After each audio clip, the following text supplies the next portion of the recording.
Welcome, you guys. I'm really happy to be here with you. I'm going to be talking today about a topic that keeps coming up.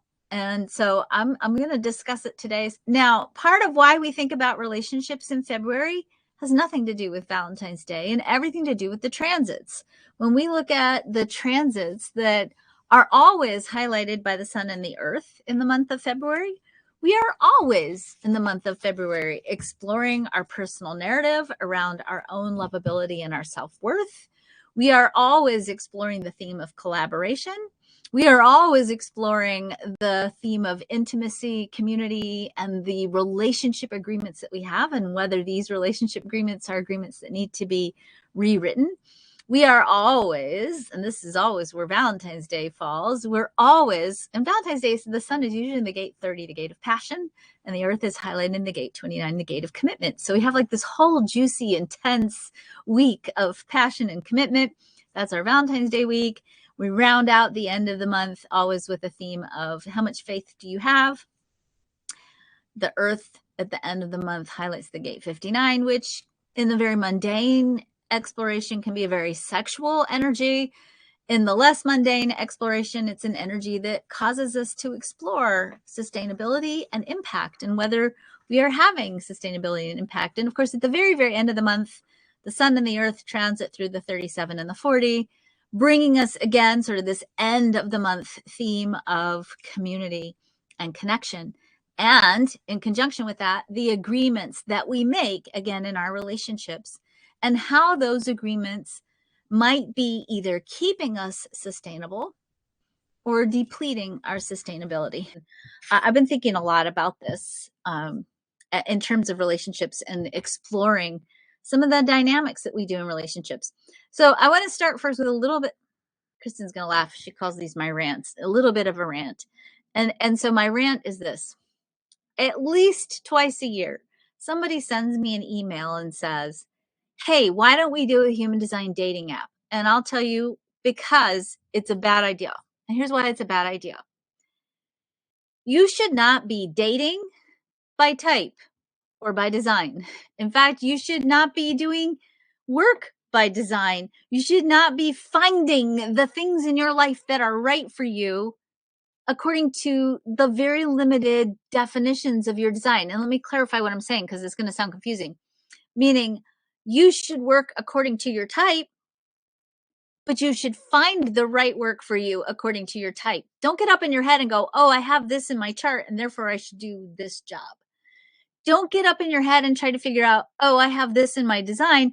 I should have a partner that has that in my design. When we start using human design as this labeling tool and we say, I'm this and I'm that, especially when we start looking at relationships and who should we hire in our business and who should we date. When we start using this tool as a way of labeling system instead of going, whoa, time out, this is actually a tool that is a powerful way to help us understand how we operate.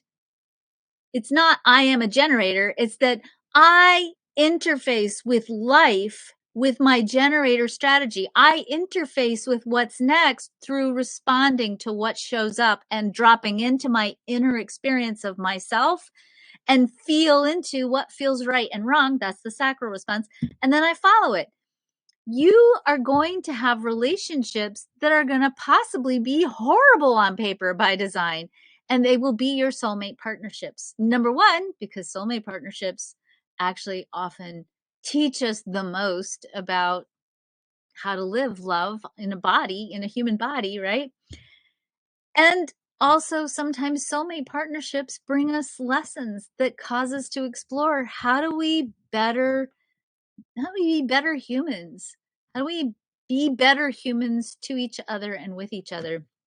So I think a human design dating app is a really bad idea unless we're going to create a dating app that says, this is who you are.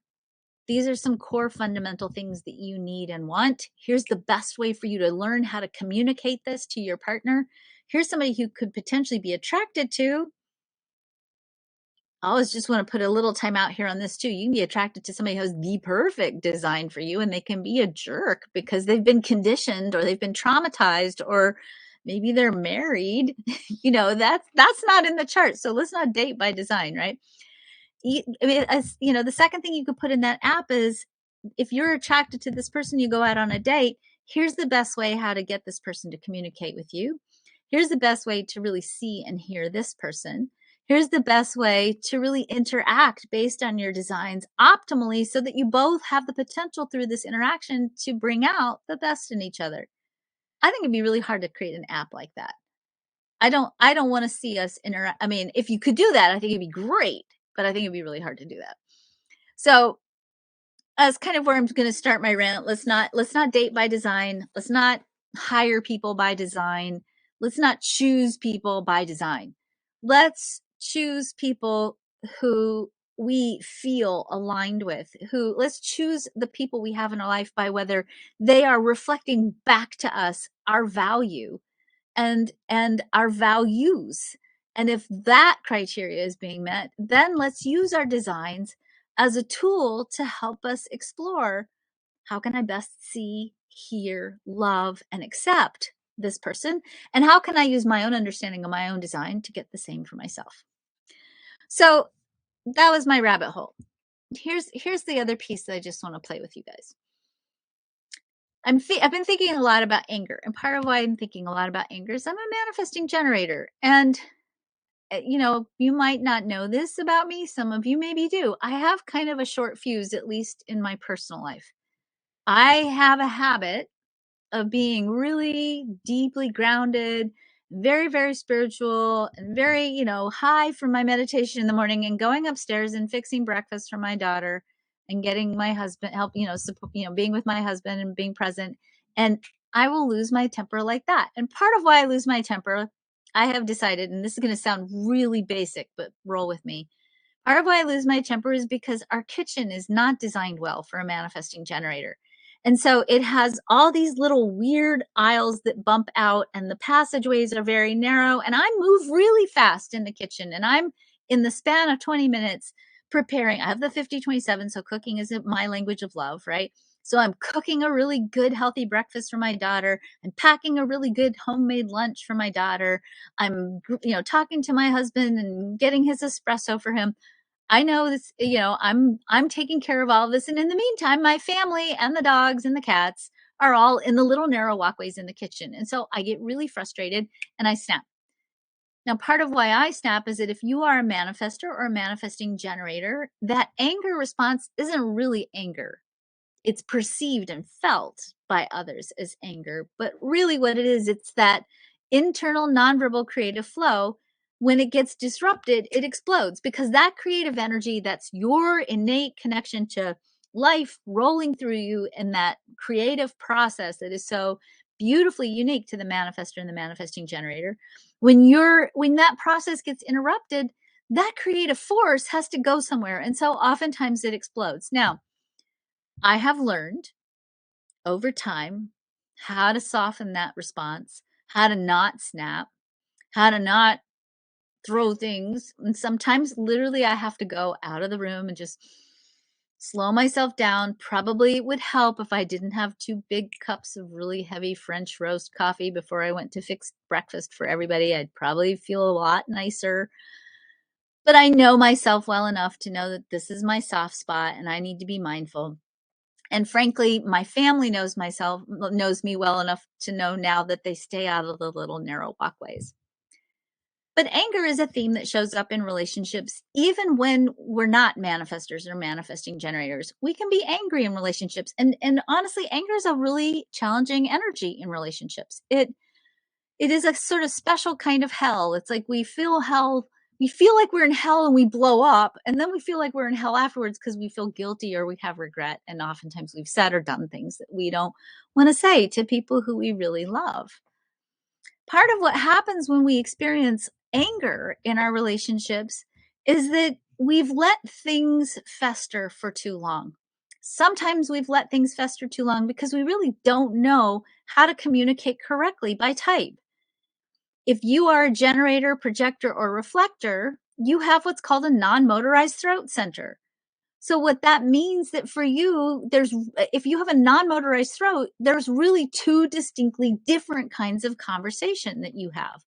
The first kind of conversation is talking, And that kind of talking is talking that has the function of energy release. When you get into the energy field of somebody who helps you bring energy up to your throat, what happens a lot of times is because when you have a non-motorized throat, that energy builds up and it doesn't get released. Then you're sitting on all this stuff, and all of a sudden you're with somebody who hooks up your throat. Now it's like, blah, blah, blah, blah, and you do all this talking because that's how you move energy. And when I pick up my projector daughter from school, in the afternoons, and she slides into the back seat, she talks all the way home.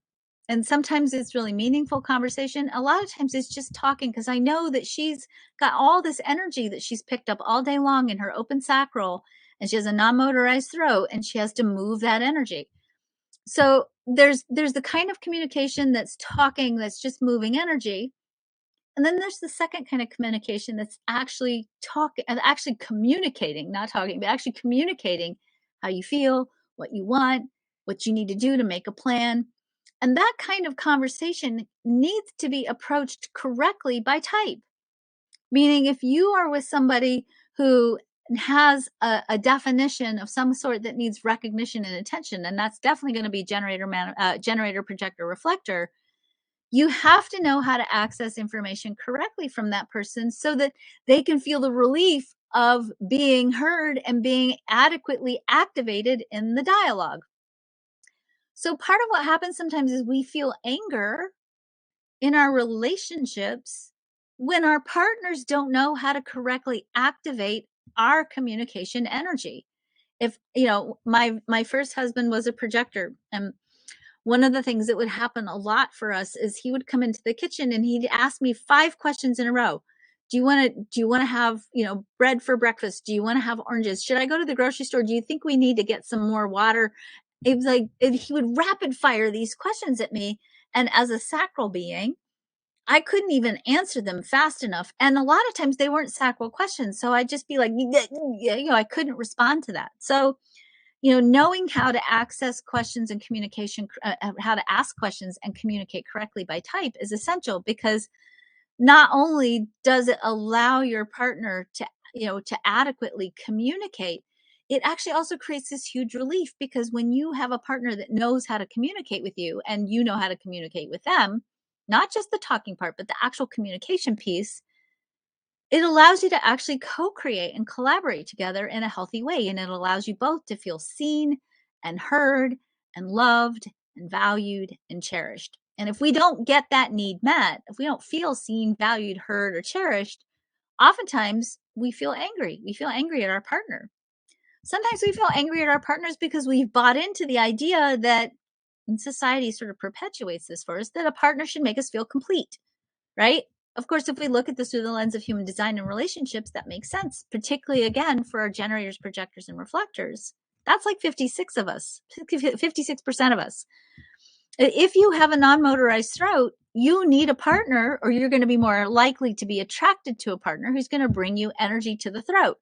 That's just part of the attraction magnetics, if you will, or the attraction dynamics in human design partnerships.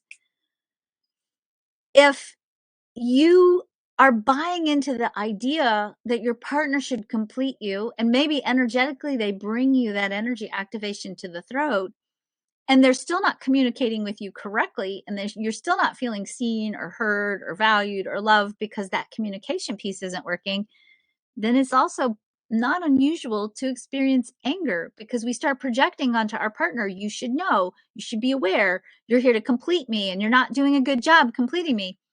It's not your partner's job to fulfill you. It's definitely not our partner's job to complete you. We have to be walking. We're all not, none of us are incomplete. Let's just really own that. You're not incomplete, even if you're just a generator or a projector or a reflector. You're totally complete the way you are. You don't need somebody to complete you, but you do need to know how to tap into your energy field correctly. If we don't value ourselves, if we don't have a high sense of self-worth, and we enter into relationships with that value piece not in place, and we project onto our partners that they should complete us, and oftentimes that means that they should also fulfill our sense of value, They should be taking care of us instead of us first learning how to take care of ourselves. It creates a very interesting power gradient in the relationship that creates a projection field and expectation. And that can also be a place where eventually we get anger, which, can oftentimes be a sideline emotion generated from bitterness, frustration, disappointment, or just in general not feeling seen and heard. So, one of the things that we do when we look at human design relationships is we have to look at what are the communication dynamics? What are the dynamics between two charts? And how do we support clients, or how do you learn how to correctly activate your partner's energies? How do you learn to correctly activate your own energy? How do you, in partnership, learn how to get those energy needs met? Because that's really what it boils down to.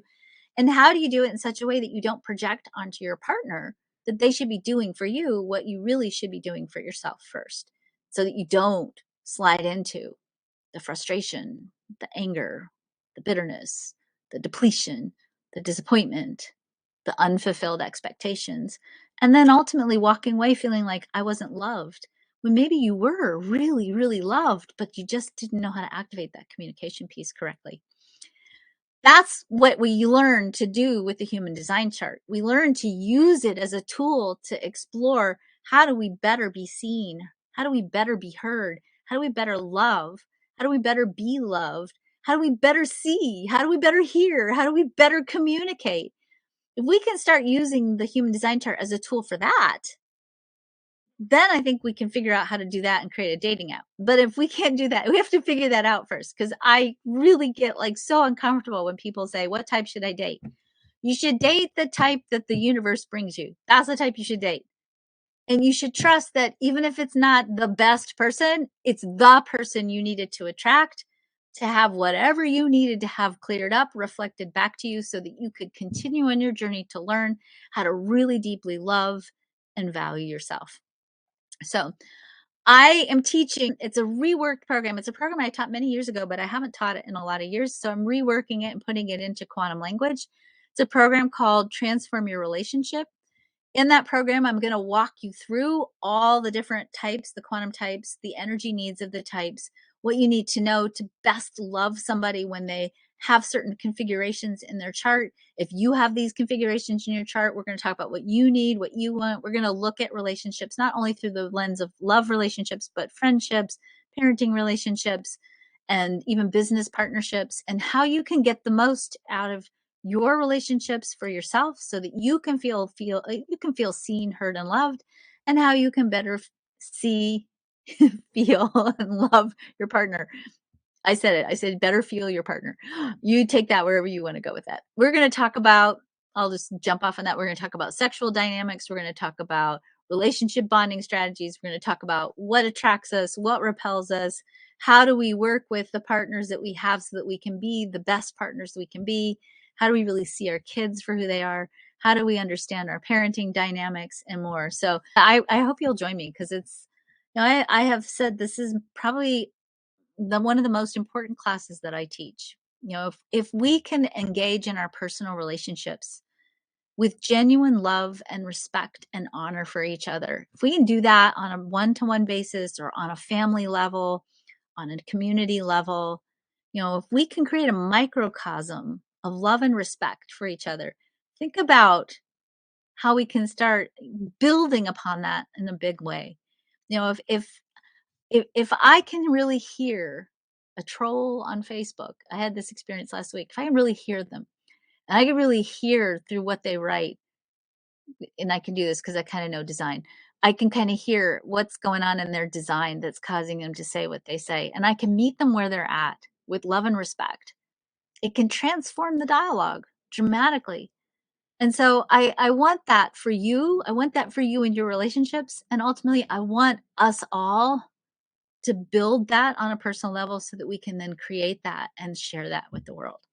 I hope you all take good care of yourselves. I hope you all live love in the highest level in every area of your life. I hope you all feel really genuinely seen, loved, heard, and valued in all of your relationships. And if you aren't, I hope you quickly discover exactly what it is that you need to create that in your life today. All right. Thank you all for joining me. Thank you, Kristen, for holding down the fort. Bye.